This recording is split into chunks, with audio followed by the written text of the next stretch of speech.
Here we go. Here we We're go. live. Indeed, we are. So tonight's Q&A with Laura Siddall is brought to you by WikiWiki and the Sports Barista. Coffee to conquer. Come on. I think we're supposed to do like a little fist bump. Awesome. So Laura, welcome. First of all. Thank you. So 6 years as a pro, is that right? I don't know. You tell me. I haven't. I'm not sure. I think so. Yeah, something around there. I think I got somebody put out. Oh, the PTO put out a tweet the other day and called myself and Andrew Starkovich veteran pros, which I took great offence to. I think it's been 6 years full as a professional. I still feel very new and young in the sport. I'm not that young, but I still feel new in the sport. I'd say that. But yeah. I think I turned professional properly at the beginning of 2014. So yeah. Yeah, nice. 6 years. So there you go. Obviously, we're writing off 2020 because it's been this is just a void, isn't it? All birthdays are null, nothing's happening. No, just admit that that's just a training year, so it doesn't count. So also, there's a few iron distance wins and a few 70.3 wins. Now, I don't want to spoil some of the questions that are going to be asked, but obviously, was it 3 Ironman Australias in a row? Yep. Which is pretty epic. Like, to win it is great, but to go back and win it another 2 times, that's pretty cool. So pretty accomplished with the long distance stuff. But just tell us a little bit about you, the sort of stuff away from the sport. What don't we know?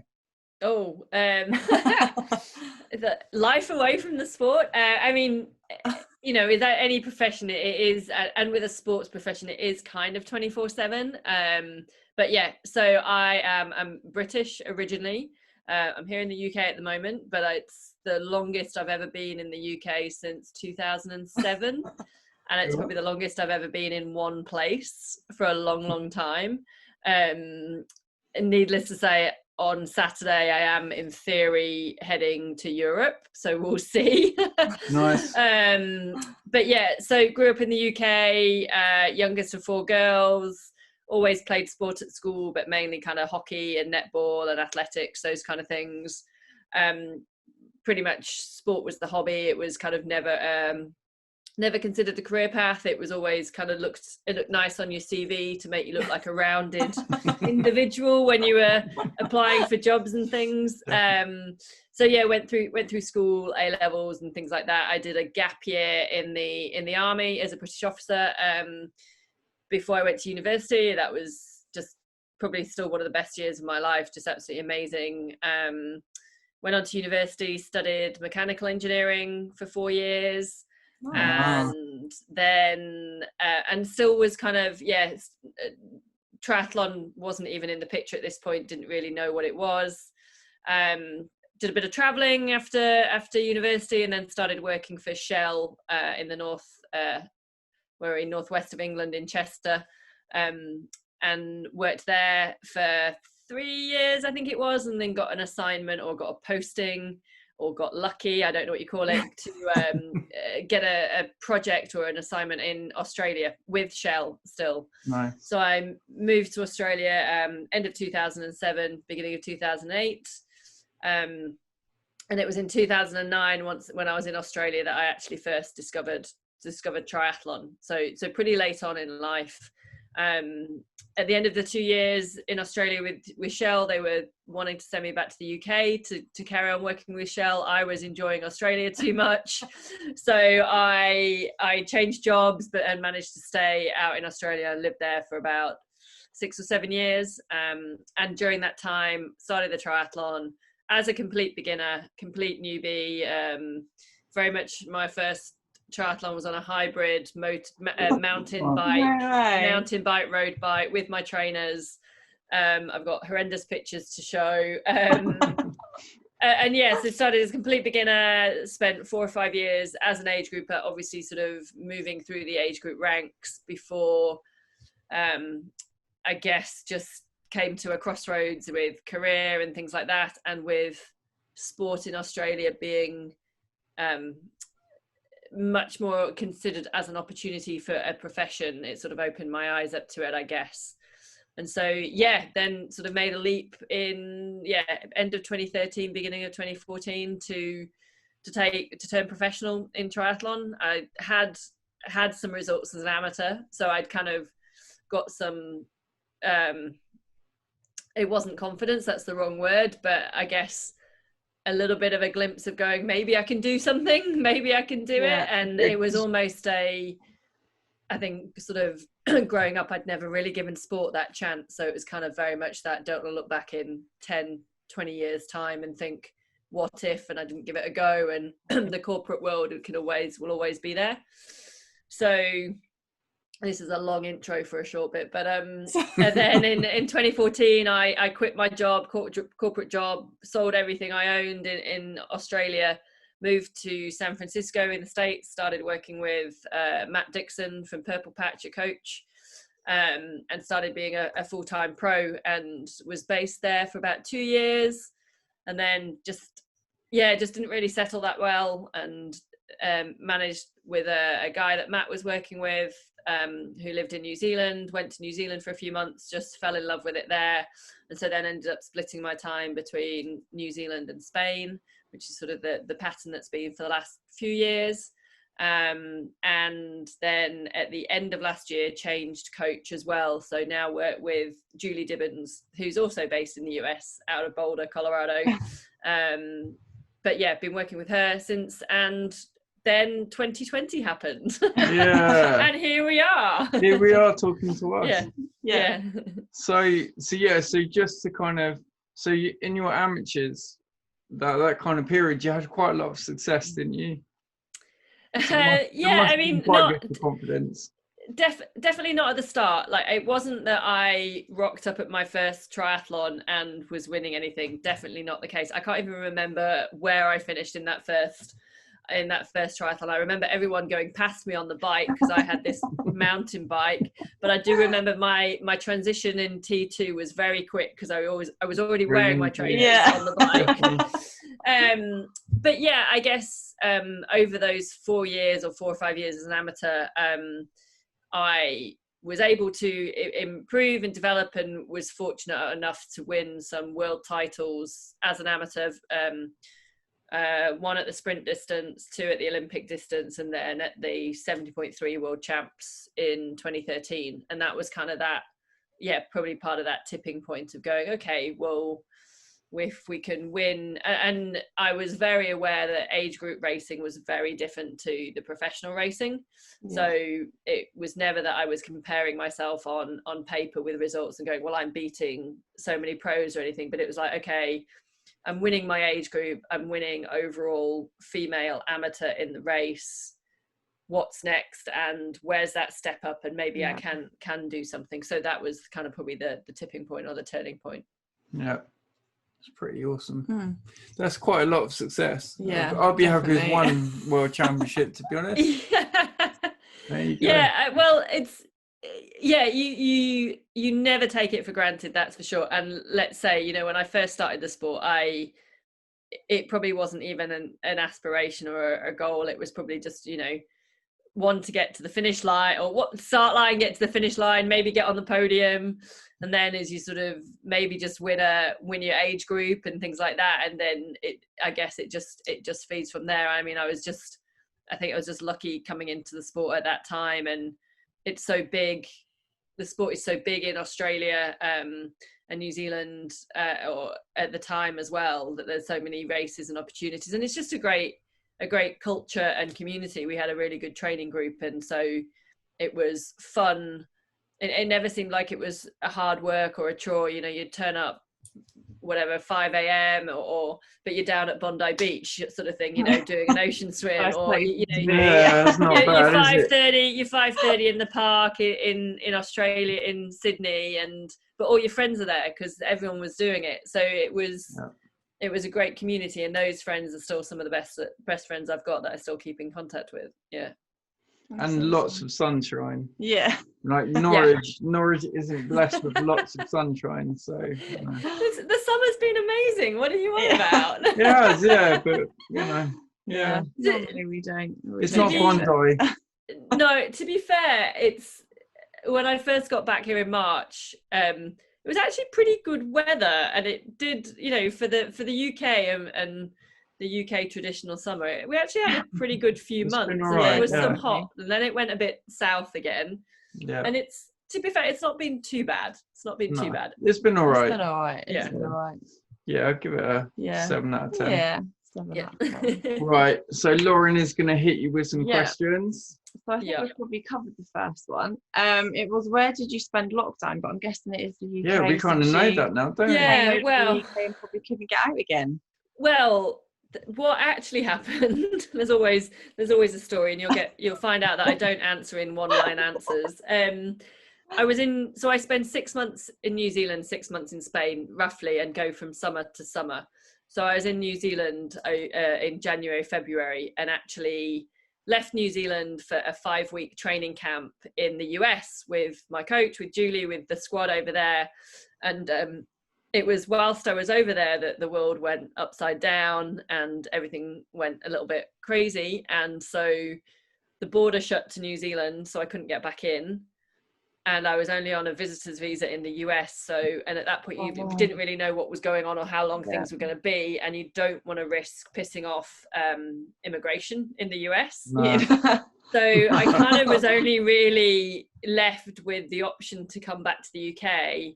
And with how things were turning out, it was kind of that decision, well, I probably should be near family now. Yeah.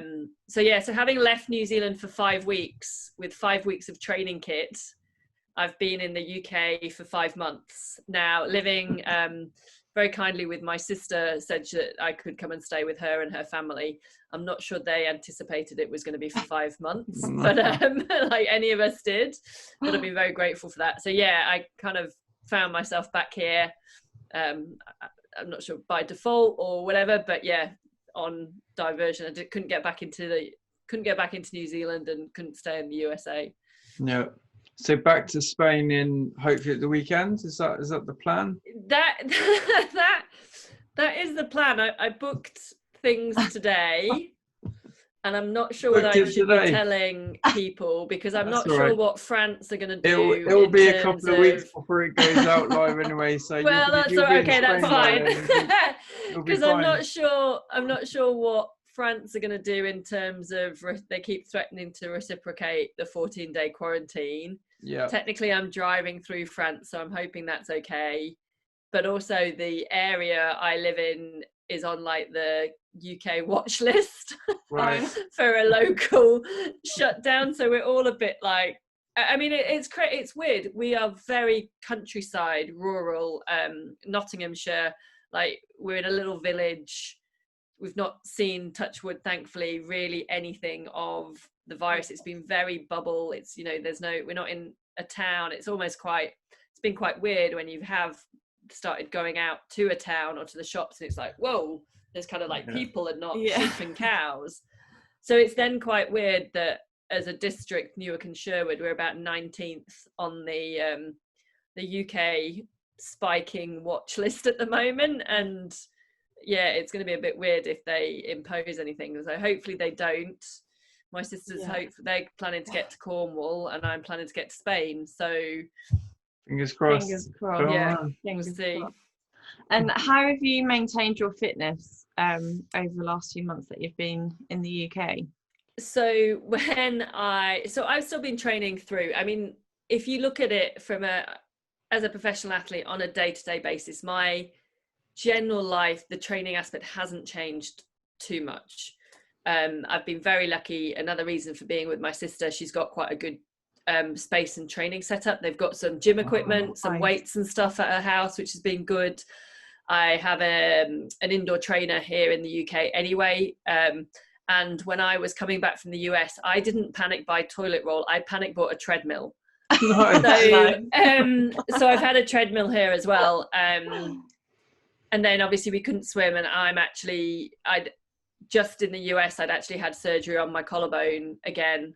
So the first few weeks of lockdown back in the UK was actually fine for me in terms of, yes, it was a new and different environment, but I had the bike on the trainer, I had a treadmill, I couldn't swim, and I was doing my strength and my rehab for my shoulder.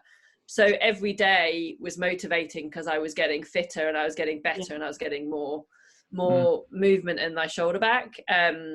Also, I think that what's helped massively is just the support from my coach, Julie Dibbons. She's just been absolutely amazing, not only through injury, but through managing us through the lockdown, in terms of, you know, when races are getting cancelled and there's no kind of goals. So giving us small focuses, but just keeping in contact, keeping the communication. I think because I think it must be, I think athletes forget how hard it's probably been for a coach as well, because they're dealing with the uncertainty themselves, but then they're having to manage neurotic athletes who have got all their races cancelled. But so she's been absolutely brilliant. And I think, so, you know, I did some of the indoor Zwift racing. Zwift put on a series for the pros, so that was good. It's completely different, but that was what was kind of, everything is different, so that's been good. I did the Ironman virtual race a couple of weekends ago, so that's been good. I did a TT race at the weekend outside on the bike. So just doing little things like that.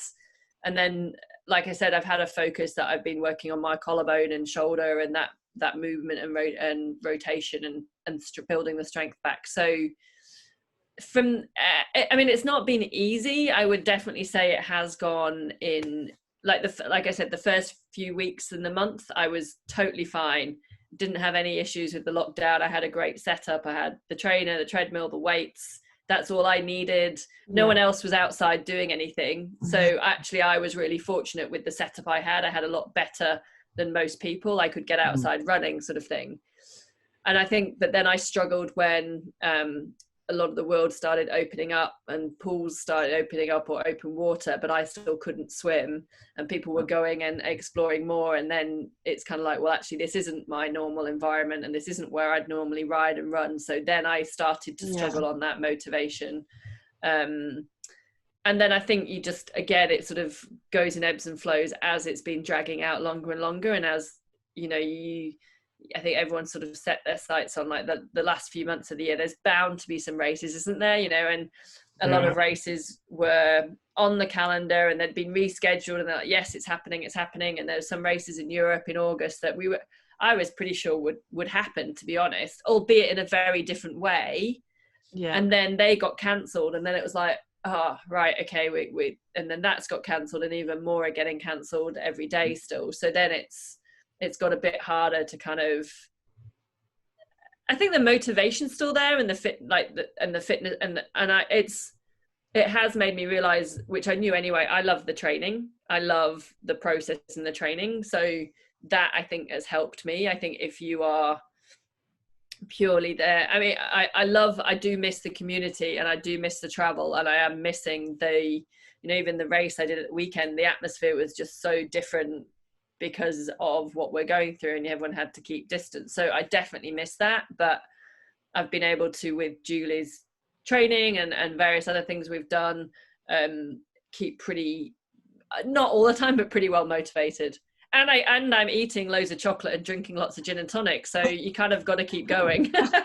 At any time of the day as well. Yeah. That's what we're finding. Exactly. Yeah. You know? It's like, you know what? It's 11 o'clock on a weekday, but why not? You know? Yeah. I know. Yeah. And throughout your career, what has been your favourite race and why? Oh, good one. So hard. I have a lot of favourite races. The ones you win always tend to be favourites because you have good memories. So I would definitely say, I really like Ironman Australia in Port Macquarie, because I've just had such three great years there, and it's a fantastic community.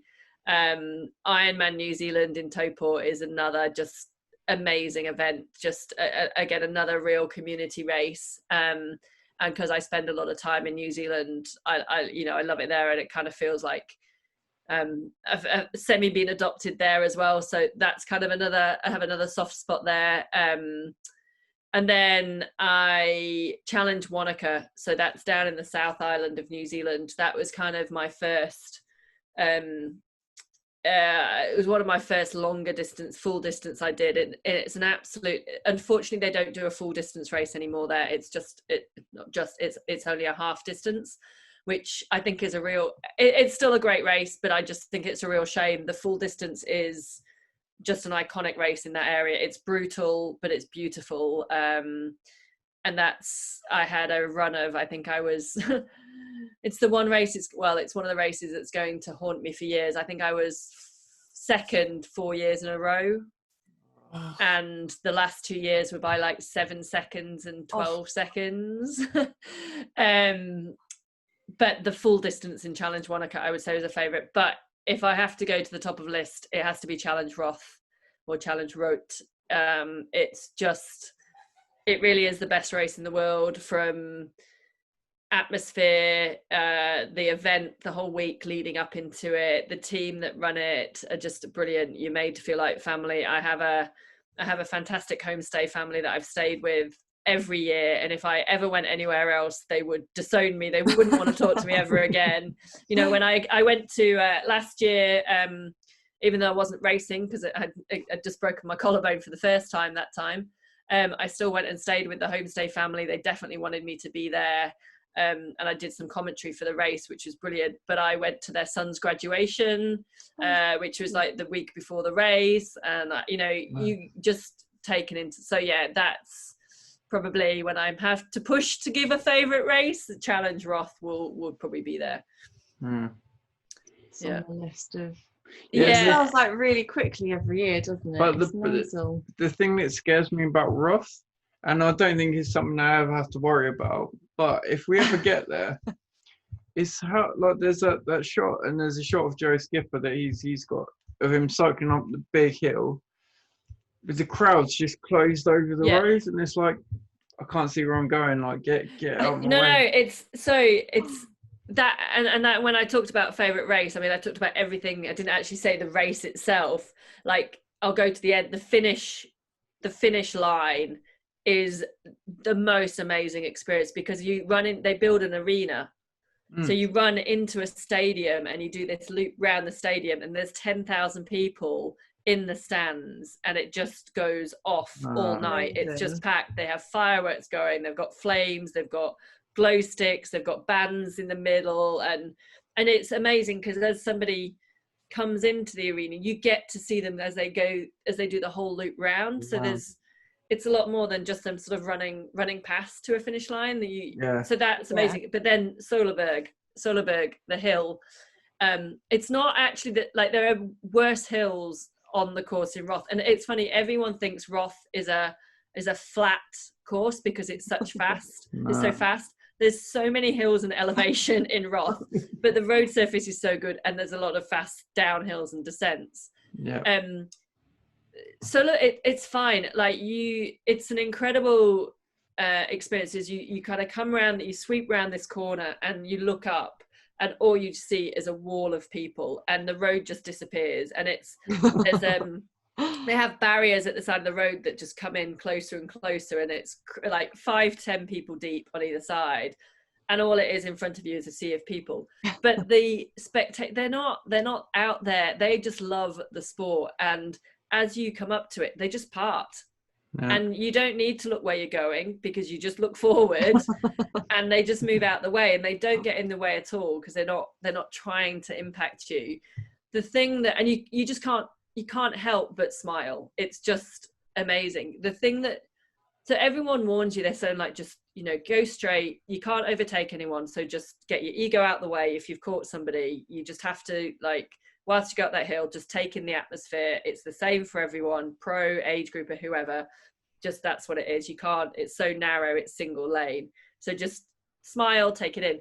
What they don't tell you, though, is the noise. The noise when the first time I went up there was so deafening, and I just had never experienced anything like it. It's just, it's amazing. You can't, it's brilliant. It's not scary at all. You won't, if you don't smile and do like little bits of screams and yelps as you go up there when you race it.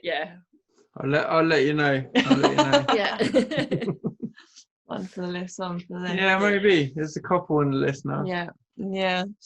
So that's your favourite race. If you had to pick a favourite go-to session, what would it be? Are we talking pre or post lockdown as well? Yeah. Because it's changed, hasn't it? Why not do both pre and Both. post? We'll do Come both. on, I'll start with in lockdown. So I was pretty much known throughout the sport because I go summer to summer. I never used an indoor trainer, never run on Zwift, didn't really see the point of it because I was lucky to live outside and I wanted to ride my bike outside, and that's where we race, so why would you want to sit on an indoor trainer? Until I broke my collarbone, until we came into lockdown, and I've suddenly become very very familiar with Zwift, and I will swallow my words and definitely say that I do see the benefit and I will use it going forward, even though I am right now sort of back out riding outside. So I definitely see the power of it. One of my favorite sessions has been, though, and it's not, I can't give you specific details, and that's not because it's secret, but it's every fortnight on a Friday afternoon we had a team training session. So it was set up by my coach, Julie, and with Matt Bottrell, who's here in the UK because she works very closely with him. And it would be the guys that were in all of the squad. So I'd be in the UK, we've got a few athletes in South Africa, a few more in the UK, or then the rest of them are in Boulder or other places in America. And then Matt and some of his athletes as well from the UK. And we would it was 4:00 on a Friday, which is very rude because it's well into drinking time at that point. But anyway, that worked with time zones around the world.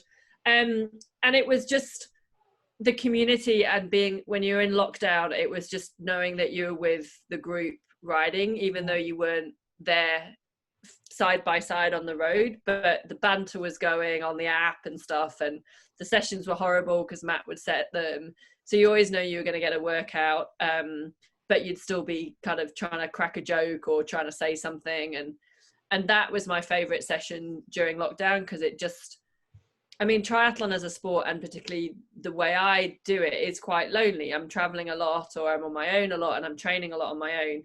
And then in lockdown, probably a lot of people felt that we're all training on our own in this sort of garage or cupboard because it's on Zwift or it's on another platform, and there's very little of that interaction. So for me, then suddenly having that group session once a fortnight, I really looked forward to it. And it was funny, one week Julie didn't, I think I was doing some 12-hour charity ride like the following day, and so she didn't sort of put the Friday afternoon session in my plan, and I was like, no, it's in the plan. That's what I look forward to every fortnight. That's where we can kind of like chat with people. So yeah, so that was my favorite session, and I guess from a more generic, doing a session with other people, I guess. So my favorite session is having that community of doing a session with other people. It doesn't really matter what the intervals are.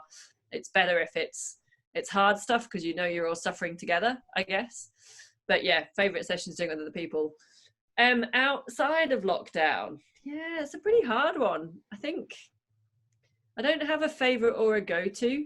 I'm defaulting to bike sessions because that's probably what I think I prefer. But I can think of some favorite loops that I ride in New Zealand, or some favorite building. Like I did a session back in the beginning, before 20. I'm lost year. What year are we again? Before 2019.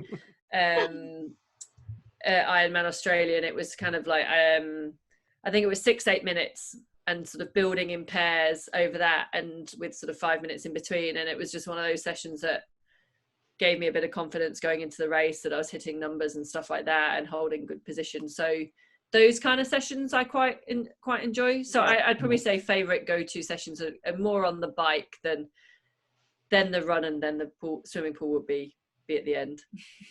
I feel the same. Yeah, you don't swim in the sea in like Australia. New Zealand, do they have sharks? New Zealand jellyfish? Yeah, they do. Not as much, and in some places, yeah. It's a bit colder as well. Not a fan. No, we'll stick to Ross and Kona, I think. Yeah. Fine. And as someone who's made the transition, what one piece of advice would you give? What transition? That was. No, it'll come. It'll come. What piece of advice would you give to someone moving from Olympic distance to, say, 70.3? Yeah. See, well, jumped the gun there. As you will have known, I again can't give one bullet answers or one line answers, but I will say one thing. I think nutrition, if it's one piece of advice for going from Olympic to a 70.3, is nutrition. I think with Olympic distance, you can probably get through with limited nutrition or not necessarily having to have practiced or know what nutrition you're going to take. But I think as you start increasing the distance and go to a half distance and 70.3, you really need to start paying a bit more attention onto how you're going to fuel the race through the bike and then onto the run. So that would be my one bit of advice. And the add on to that is that it's different for everybody. And so you've got to work out as an individual what works for you. So it's testing that nutrition out. And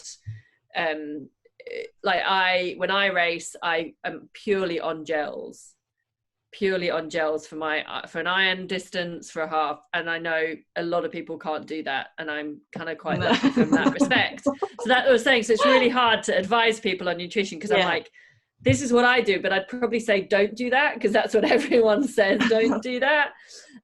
So yeah, you've got to find out what works for you and test it out, and whether that's having a mix of solids and gels and how many you need and flavors that you might like to take and that sort of thing. So yeah, so going from Olympic to 70.3 would be focus, have a bit of focus on your nutrition. How do you carry them all? Because if you go like half, because we've done longer stuff, so half irons, and it's like literally the pockets aren't big enough to carry all the stuff you need. So I often do think I look like a bit of a pack horse when I'm racing, which is probably not the best idea. So the gels I put in a flask, which takes, and you can get 4 gels in a little flask, right. And I can have 2 of those in like my bento box on my bike. And then I can have 1 in back pockets as well, if need be. And then that's when at certain races you can use special needs and things like that. So yeah, cool. But I also, and then I have my hydration separate to my calories. Yeah. What gels do you use? I use a Australian brand called Koda, Koda. They used to be called Shots, SHOTZ, and they rebranded themselves end of last year to Koda, Koda. But they are probably the one company I've been with from the very start. So yeah. Well, it's a mixture of Yoda and Kona. Yeah, that's so, like, true. for me, it is. As a Star Wars fan and a triathlete, like that sounds like I need to get some. Definitely. All depending. Yeah, I'm going to get some. I'm getting some. Definitely. Totally. I'm on that. You should be on referral. Yeah. Yeah, we'll sort it out. I'm sure. Yeah, definitely. Trust you.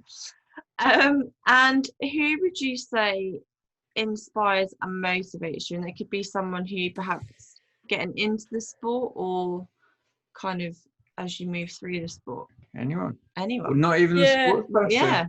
Yeah. I think growing up, one of my elder sisters played a lot of sport and played netball, so and did athletics. So I kind of always looked up to her when I was and sort of, I guess, followed around doing the netball and athletics as well. And the netball wasn't professional at that time, but seeing how she acted and managed as training sort of for the sport, but holding down jobs and competing at a very high level, I think was, when I look back now, quite kind of inspiring and motivating. Then in the sport, like so many people inspire and motivate me, like fellow women that I race against, women that have raced and retired. I will say that the men as well of the sport, like put some personality in the characters and inspire me for different reasons. Some of it is the way they are just outspoken and confident and talk the talk kind of thing, and often walk the walk, but often don't. But then they'll accept that, and so that kind of character often inspires me and motivates me. But then just the others who put their heads down and get results and just work hard within the sport. Even things like, you know, my coaches and stuff, just the opportunity to work with, like Dibs has had just such an incredible career, probably that quite underrated, I think, to be quite, no one really realizes how good she was. And so learning off her and having conversations with her has been really powerful. Like growing up, I was an athletics fan, so it was Kelly Holmes, Denise Lewis, Sally Gunnell, Paula Radcliffe. They were my kind of heroes to inspire and motivate. And then more recently, again going on the netball theme, she was England netball captain Amma Abwazi, and it was when England won the Commonwealth Games and they got all the accolades at Sports Personality of the Year, and Amma. And I used to play with Amma sort of when growing up, so know her a little bit. She's married a Kiwi, so she spent some time in New Zealand as well. But I think just seeing how she developed as an athlete and how she carries herself as a professional, and then the way she uses her platform to speak about sport, about women's sport, about other issues, and the poise and the professionalism she does that, for me, that's inspiring as well. So yeah, there's a whole host of people. Yeah, there's no one like person. I get a lot of inspiration from a lot of areas. Yeah. And then, sorry, going on, but then it's like the people, you know, I work with Challenged Athletes Foundation, so you get inspired by the people that have found sport and it's changed their lives. Or there's a little girl, Charlotte, she's not so little, Charlotte in New Zealand, who's got cerebral palsy, and the way she just throws her heart into everything. And, you know, her mum sent me a video, she was horse riding the other day and she's standing up on the back of the horse kind of thing, and I'm like, I wouldn't even do that sort of thing. So yeah, there's a whole host of places that inspire me and motivate me. It's good. It's good. Yes, need them. Yes. And one of our members would like to know if SID Talks will be coming back on the podcast, because they really I know. So no pressure. They need to start a campaign to Bevan then and get him to. I'm not sure whether it will come back on Fitter Radio, unfortunately, but for the last few months I have been trying to work out how I do set SID Talks up on my own, or with a co-host, and we do something similar. And it scares me to death almost doing it. So I am more than willing and open to people if they have any advice or any experience with podcasting, or they want to co-host a podcast. I've got lots of ideas about there's obviously the SID Talks element, but then there's other aspects, and it's not just triathlon, it's about broader sport and business, all sorts of ideas.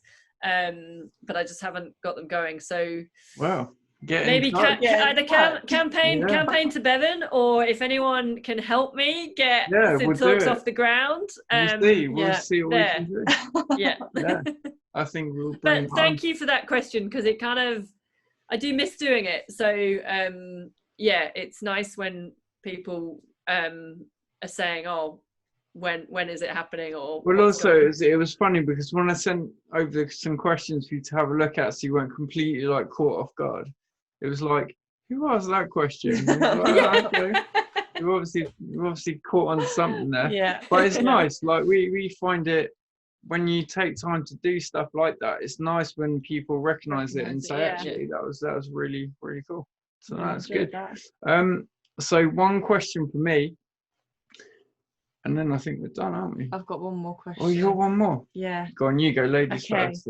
So if you weren't into triathlon, what do you think you would be doing now? Oh, that's a good one. Do you know what? I mean, I was an engineer before, and I was sitting at a corporate desk doing project management, and I don't know. I have a feeling that if I hadn't had the guts to make the leap and do the sport full time, I probably would just be following the conveyor belt and doing what everyone else, you know, just doing that churn of life. I would like to think that I would have, again, sort of taken a leap or opened another door, gone down another path and found something I was, you know, passionate about in another, whatever that was, in another way.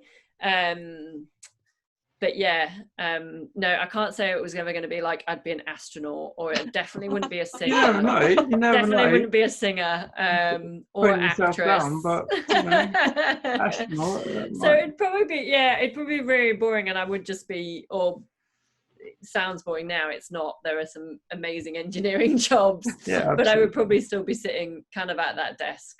But I'd like to think I'd be doing something that still gives me the same. The one thing I don't have many regrets in life, because I don't think you can. And there's two that I consider. One is I wish I'd have found the sport of triathlon a lot earlier, because I just think it's such an amazing sport. There's so many races, there's so many opportunities that I'm kind of feel like I'm running out of time to do everything I want to do within the sport. And the other was, which goes back to that question, is I spent a year in the army, and I often wonder what life would have been like, or if it would have been different if I'd have gone into the army full time after university. And maybe I'd have been doing something like that. So maybe if I hadn't turned triathlon, I might have gone back to that sort of military connection. But at the same time, I wouldn't be sat here today if I had gone into the army after university, because I might be doing some other amazing journey and stuff, but I probably wouldn't have found this. Yeah. And also, just picking up on your age, there was a guy that Ironman shared. I think he's a Japanese guy. I cannot pronounce his name, and I'm not going to even try. But he's 85, and he's got the world record for the oldest competitor to finish in Ironman. You've got a lot of time. Yeah. Another question that often gets asked is, once you retire from being a professional, will you go back to age group racing? And it's kind of like, well, there's some races that I would quite like to have said I've won, and that might be my only option to be an age grouper racing them. So yeah, don't know. That's good though. That's good. 85. Remember, you got time. 85. So if you're done with your questions, aren't you? So to finish off, we were given a question by Challenge Daytona. Yeah. Now, obviously, this is happening at Daytona Racetrack, potentially in December. And they wanted, because we're speaking to Dylan McNeese tomorrow, and they want us to ask him the same question. But it's, who do you think is going to win at Daytona if it goes ahead? If it goes ahead, yeah. So give a bit of background. So I did Challenge Daytona last year, actually, and it's a fantastic race, and it's an amazing venue. It's at the NASCAR track where they have the Daytona 500, which is huge in America. So it was a lot of fun. They have a lake in the middle, and then we raced round the track, which some people were thinking like that'd be boring because you're just, but it was actually such good fun. And then you run. So, and then this year, the Challenge Daytona and the PTO, which is a professional triathlon organization, are sort of hosting the middle distance world champs there with a huge prize purse, which is really exciting for the sport. Obviously in current situations, it's a little bit uncertain. It's still on the cards at the moment, and everything is green light to go. And I think everyone is clinging on to the hope that there will be a race at the end of the year in whatever format that is, just because I think we all need that hope. I know that they will do their very best to have a race there. They've got NASCAR protocol. They can limit who's coming in on site. They can do testing and all of that. So if there's anyone who can, it's probably them. And it's meant to be a race for the top 40 ranked athletes in the world. So the top 40 men, the top 40 women on the PTO rankings get an invite. The not knowing exactly what things are going to turn out in the next few months, it's going to depend on if people can travel to the race or not, I think, with borders. But let's say in a perfect world, everyone is there racing, who is going to win?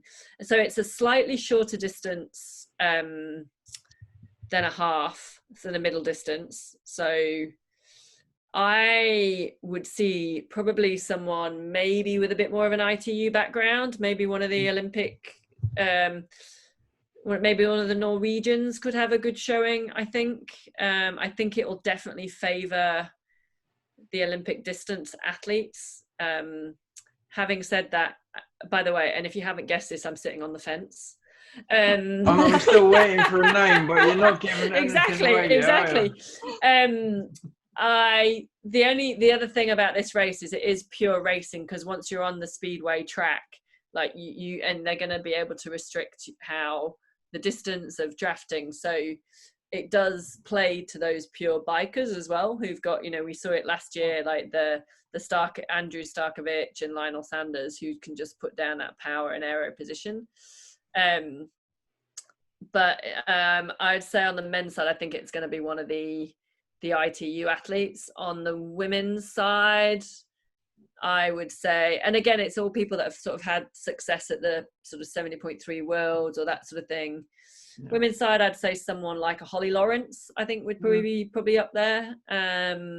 She's got that she's got ITU background, but she's incredible over the half distance as well.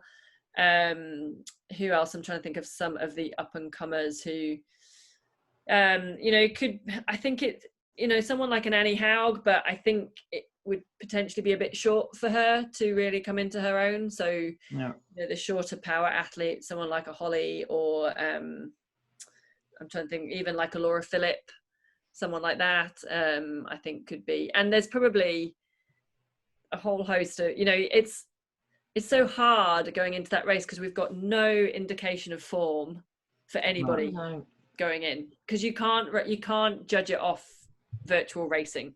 It's just not the same. No. So normally going into like a big race, you see who's been winning races or who's been sort of timing that people. We've got nothing. So you don't know how people have been training, how they've coped, and stuff like that. So yeah, that would be Basically, the whole answer was no answer. Yeah. I think it'll be an exciting race to watch, and everyone needs to watch it. It's going to be live. Yeah. There's going to be good coverage. And that'll be the best bit, that we don't know who's going to win, and that's what's going to be exciting. We don't know what form anyone's going to be in. That for me is it's like a real level playing field, isn't it? So first of all, you've got who can actually make it to the start line, but then, like you say, you've got no form, so you don't know what Jan Frodeno, Alistair Brownlee have been doing in the background, or Daniela or Lucy Chart. You don't know what anyone's been doing, and like I say, it gives the people that would normally be well out of it a real chance, doesn't it? So it's pretty exciting. And everyone's coming from different some people have been lucky that they've had access to maybe like an endless pool or something, or they've had swimming pools are open for them, whereas other countries it's still like you can open water swim maybe, or not even have that sort of thing. So it's going to be, so fingers crossed you'll be expecting an invite. I probably won't be racing because I'm not swimming yet, and I'm not able to swim yet. But if I can get over there with borders, I will be there for the race. And so we'll be supporting and helping out in some way. And I just pray and hope that the world gets to a place, and I'm not sure whether it will or not, but gets to a place where at least we can have some form of a race and get some people there and get that feeling back of racing and what the sport's about. Definitely. So one question before I let you go. I've been to Daytona and I've been around the track in a NASCAR. How do you put a lake in the middle of the racetrack? Is it like a massive and endless pool? Like how? No, they've got a real lake in the middle. Then there's no crocodiles in there as well.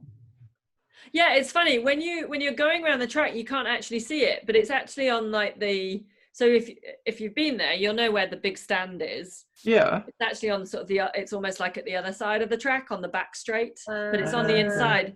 So when you're actually going around it, you can't really see it. Right, got you. Yeah, Oh, but it's in the middle. Yeah. Yeah. And no crocodiles, which is good, or alligators, as it is. No alligators, it would be. Yeah, they definitely. We were all asking about that, and they're like, no, there's definitely no. We have a very strict control method. Yeah, no alligators allowed on No. December the 6th. Cool. Yeah. Well, Laura, it's been great to talk to you. We would definitely like to speak to you again. So maybe in Spain or New Zealand or Australia or wherever you end up. So definitely. But yeah, good luck with the rehab. Good luck with all the training and stuff, and we'll speak to you soon. I've got one question for you guys then. Oh, go on. What would be, when the world opens up, if you could choose one race to do, or maybe let's do two because I couldn't think of one. What would be top of your bucket list? There's one. So I've literally just started writing my blog, but what we're training for now is to get to Kona. Yeah. But I'm visually impaired, and Lauren is going to be my guide. So basically, we've got to learn how to ride a tandem. And at the moment, we're circulating around home-based car park because we're not quite good enough. Got to start somewhere. Yeah, exactly. So you had mountain bike, or a hybrid bike for your first one, and we're just starting in home-based car park. So once we can get out of that, then the plan is start racing Ironman and hopefully get ourselves a place in Kona. That's awesome. How have you found the front of the tandem? Strange. Yeah. It's just, I didn't expect it to be quite so responsive to movement on the back, and he shuffled around a bit and I was like, oh. So it's fine once you get used to it, but initially it's a bit like, oh my god, what? Yeah. And your life is literally in my hands.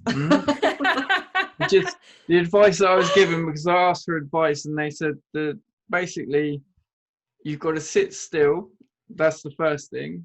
And the second thing is you've just got to accept that if Lauren wants to take you over, she's going to take you over. So just don't fight it, just embrace it. Go with it. So that's what we're working on at the moment. So this is great. So I need to come to you guys for advice, because I was looking to do some guiding for visually impaired athletes as well on that. So I went on a tandem for the first time earlier this year in New Zealand and had exactly that same. I was like, whoa. And it was a beautiful bike, but it was a very old tandem, and I think it had quite a lot of flex in it as well. So I was so nervous, and we were very much going in a straight line, and I wasn't prepared to turn a corner at any point at that point. So I will have to come back to you guys to get the advice. We managed to borrow one from a charity called Charlotte's Tandems in the UK, and so they lent us one, and it is a pretty good tandem. It's a road bike tandem. It's very old and very it feels heavy. Quite old, so we're not sure. We're looking at getting quite a flashy one to, I want it to look good, because if it looks good, I'm gonna race. You go faster. Yeah, absolutely. So we're kind of we're linking up with them and kind of helping that charity and stuff. So any help, if we can't answer it, I'm sure they can. They know. No, I'm going to be on. I'm going to be asking you guys. Nice, do it. It'll be good.